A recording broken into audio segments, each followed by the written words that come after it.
అందరికీ నమస్కారం.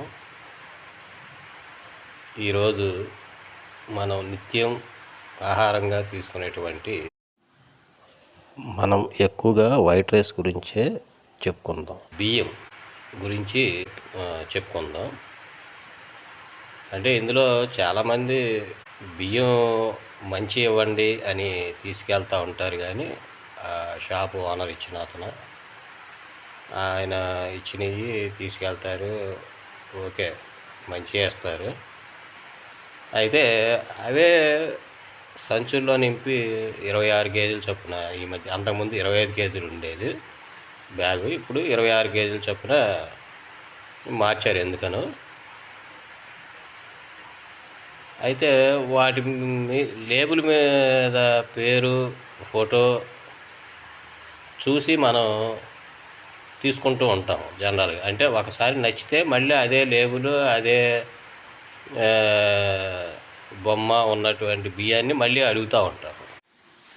ఇలా వివిధ రకాల పేర్లతో బ్యాగులో నింపుతారు, కానీ రెండోసారి మీకు అదే బియ్యం అందులో ఉండవు, మారిపోతూ ఉంటాయి. సో కాబట్టి నేను చెప్పేది ఏంటంటే, మీరు ఆ లేబుల్ని బట్టి కానీ, లేదా ఆ గోతాన్ని బట్టి కానీ, లేదా ఆ పేరుని బట్టి కానీ తీసుకుంటాం అనేది ఆపేయండి. ఎందుకంటే ఒకసారి వచ్చిన పంట మరోసారి విధంగా రాదు. రెండోది, ఈ బ్యాగులు అనేవి బ్రాండెడ్ కంపెనీలు అయితే రెగ్యులర్గా ఒకటే వాడుతూ ఉంటాయి, కానీ జనరల్గా మనకు వచ్చే బియ్యం అనేక రకాల సంచుల్లో వస్తూ ఉంటాయి. అందరూ బ్రాండెడ్ ఇమేజ్తో ఉన్న రైస్ కంపెనీలు ఉండవు.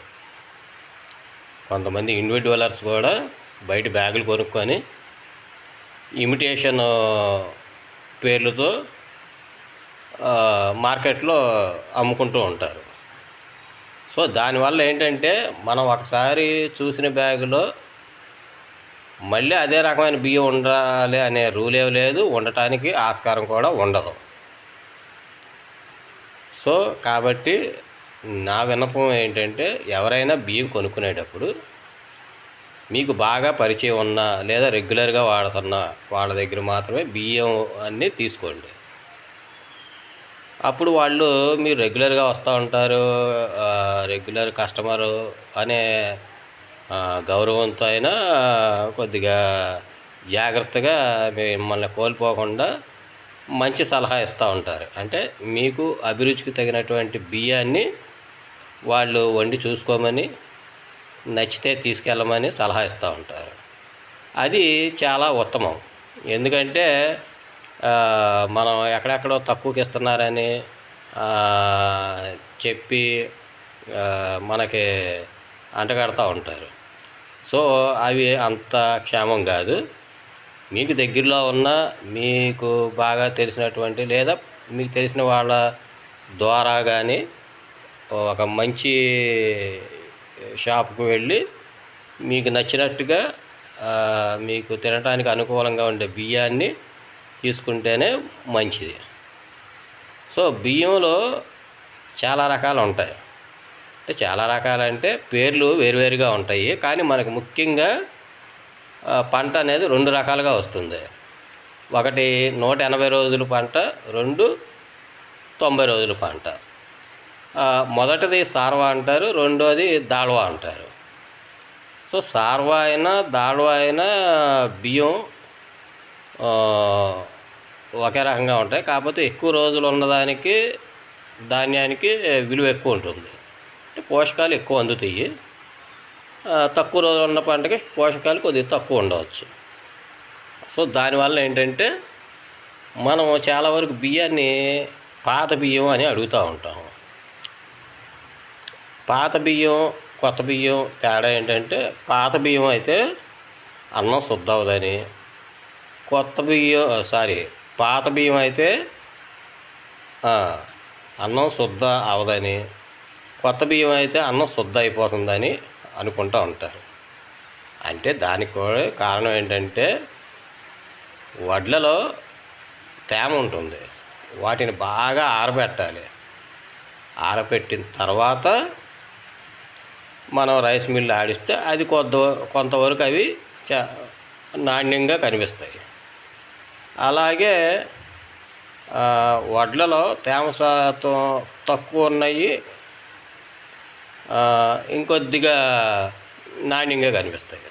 అంటే ఏమైనా ధాన్యంలో ఉన్న తేమ ఆరిపోతే అవి మనం నీళ్లు పోసి వండుకున్న బియ్యం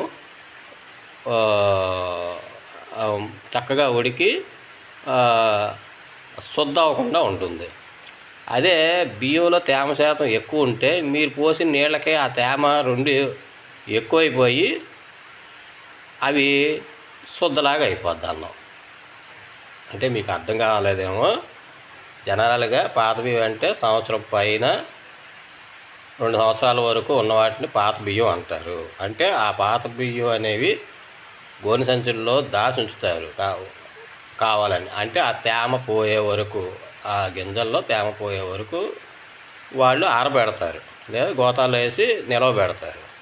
సో అవి పాత బియ్యం అంటారు. అంటే వాటిలో తేమ శాతం 90% ఉండదు. అయితే కొత్త బియ్యం అప్పటికప్పుడు పొడిని ఆడించిన బియ్యం తింటే అందులో 100% తేమ ఉంటుంది. ఆ బియ్యంతో అన్నం వండుకుంటే శుద్ధ అయిపోతుంది. సో మీకు అన్నం శుద్ధ అవడానికి, శుద్ధ కాకపోవడానికి కారణం అది. అయితే మనం 2 సంవత్సరాల తరబడి మనం బియ్యం నిల్వ ఉంచుకోవాలంటే మనకి ఆదాయం, డబ్బులు అవసరం కాబట్టి ఆదాయం అనేది ఉండదు కాబట్టి వాటిని ఇప్పుడు ఏం చేస్తున్నారంటే స్ట్రీమ్ బియ్యం కింద తయారు చేస్తున్నారు. స్ట్రీమ్ బియ్యం అంటే అప్పుడే పండిన పంటని మెషినరీ ద్వారా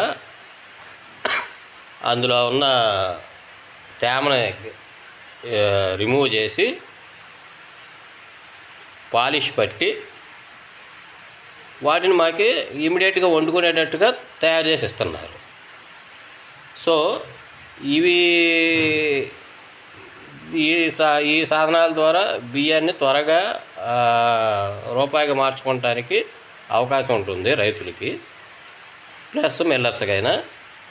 అయితే అది తేమ పూర్తిగా తీస్తారా, సగం తీస్తారా అనేది ఆ బియ్యాన్ని బట్టి ఉంటుంది. అయితే ఇలా బియ్యం బాయిల్డ్, హాఫ్ బాయిల్డ్ బియ్యం అని కూడా వస్తూ ఉంటాయి. అంటే వడ్లని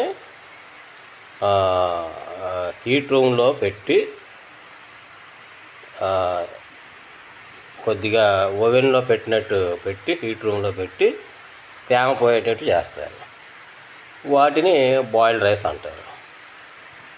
సో ఇలాగా పాత బియ్యం, ఆవిరి తీసిన బియ్యం అంటే స్ట్రీమ్ రైసు, తర్వాత బాయిల్డ్ రైస్, ఇలాగా 3 4 రకాలుగా ఉంటాయి.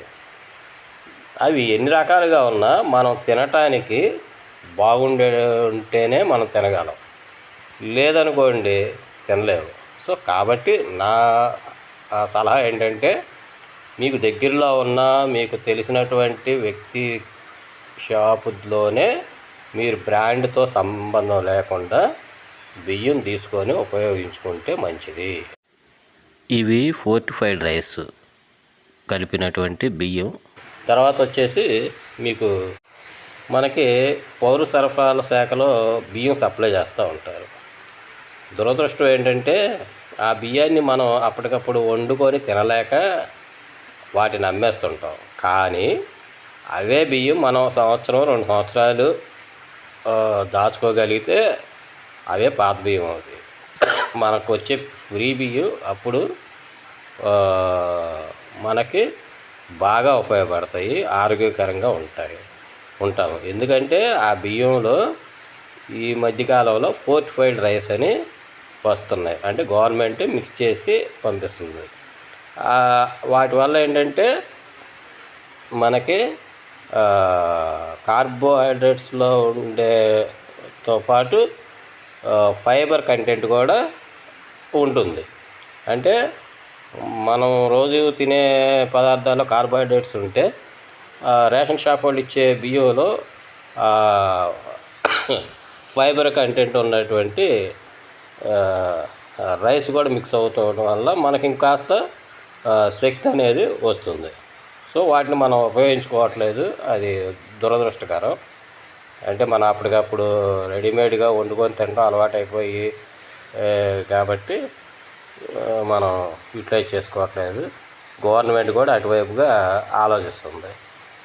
సో ఫైనల్గా నేను చెప్పేది ఏంటంటే, మీరు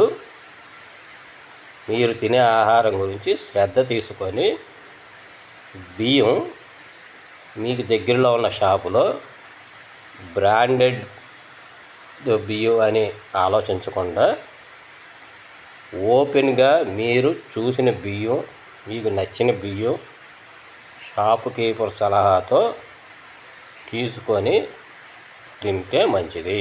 thank you so much to viewers.